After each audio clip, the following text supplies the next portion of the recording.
Hi everyone, my name is Monique, and today I'm going to be showing you how to play the new second edition of Trekking the World that is currently on Kickstarter, designed by Nick Bentley and Charlie Bink, and published by Underdog Games, who are helping sponsor this video. In Trekking the World, players embark on a global mission, choosing itineraries, going on tours, and collecting souvenirs along the way. To earn the title of Ultimate Traveler, players must strategically plan their routes and utilize their encounters and tokens wisely. This is a game for 1 to 5 players that plays in about 30 to 60 minutes. And so today, I'm going to be showing you how to play the new second edition of the game that has been completely redesigned and now includes a solo mode. But before we begin, I do need to mention that everything that you see here is considered a prototype copy of the game, which means things are subject to change in the future. For more information regarding the game, as well as the campaign, I've included a link to their Kickstarter in the description below.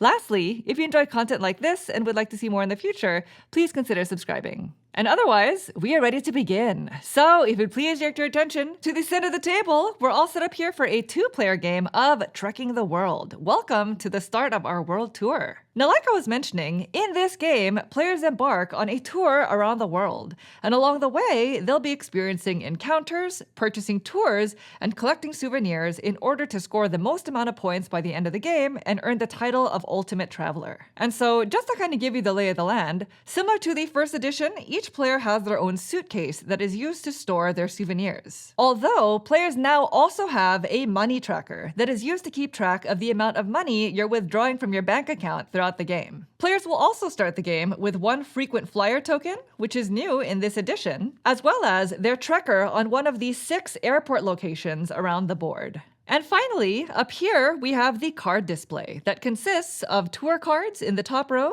encounters in the middle, as well as itinerary cards in the bottom row. These cards reflect some of the major changes that they've implemented for the second edition. In fact, for those familiar with the first edition of Trekking, in addition to a dedicated solo mode, you'll notice that a majority of the rules have been completely redesigned.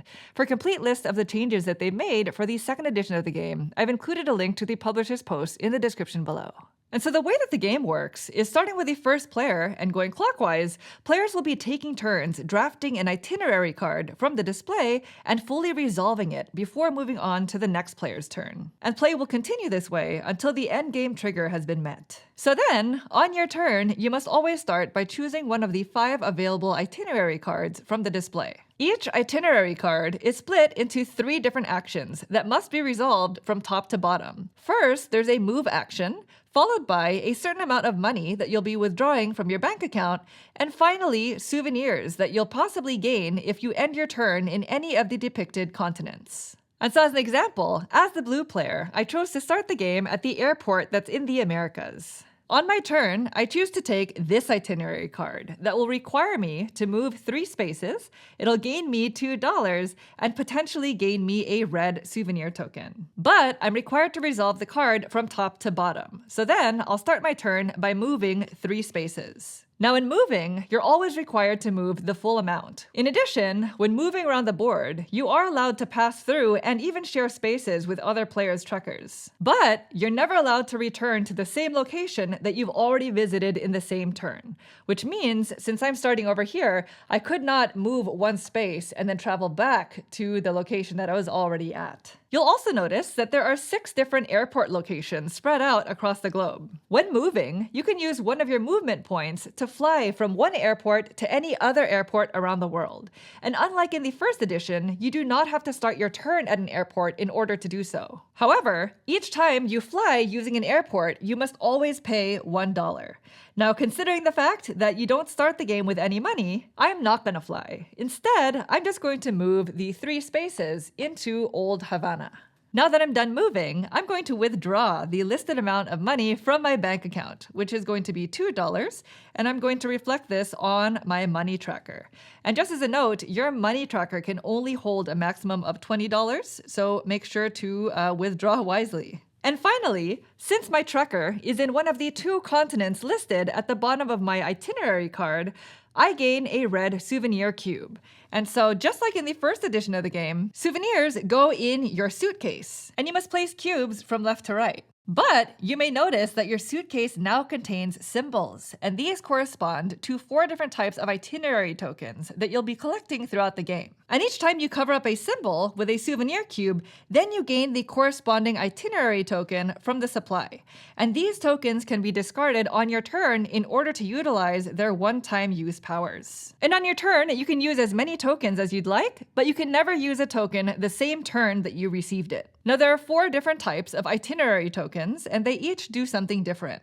First, we have the blue frequent flyer tokens that you must discard before taking an itinerary card in order to move your trekker to an airport location for free. Next, we have the red move tokens. These allow you to move 1 additional space when resolving the move aspect of your itinerary. There's also a money token, which allows you to withdraw the same amount of money from your itinerary card a second time. And finally, we have souvenir tokens, which allow you to gain the same number and type of souvenir tokens from the supply again. And so as an example, if I had either of these tokens from a previous turn, I could discard the money token to gain another $2, and the souvenir token to gain an additional red souvenir.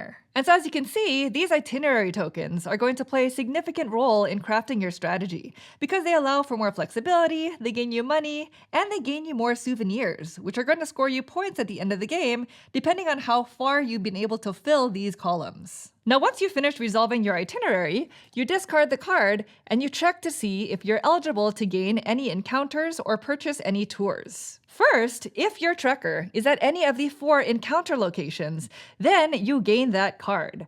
Because my trekker is in Old Havana, I gain the Old Havana encounter card.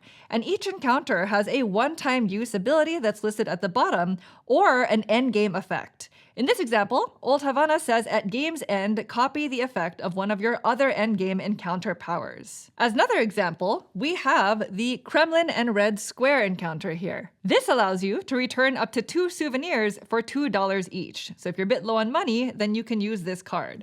All encounters will stay in your play area until you decide to use them. And similar to the itinerary tokens, they are one-time use, and you cannot use them the same turn that you received it. As another example, we have the Sydney Opera House that allows you to double the money and souvenirs you gain from an itinerary, but not from itinerary tokens. So as you can see, there are a wide variety of effects that encounters provide, including additional points during endgame scoring.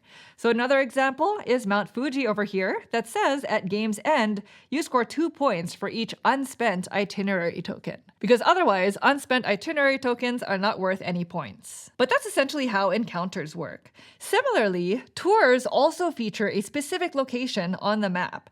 And so if your trekker is at one of these 4 locations, then you can pay the amount of money shown on the bottom left-hand corner of the card.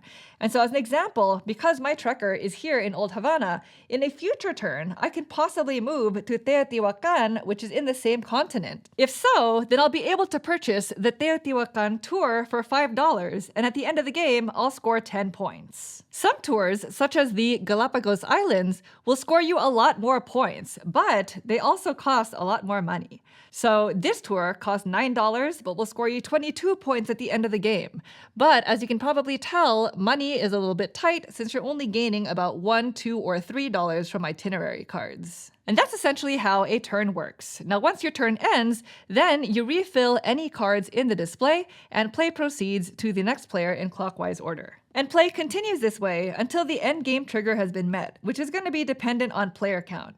In a 2 or 3 player game, it's when any one player takes their 5th tour, and in 4 or 5 player games, it's when a player takes their 4th tour. At that point, you finish out the round so that players have had an equal number of turns, and then you go into endgame scoring. At the end of the game, players will score points for each of their purchased tours, any endgame encounters, as well as the points listed at the bottom of their rightmost filled column of their suitcase. And at that point, whoever has the most points wins.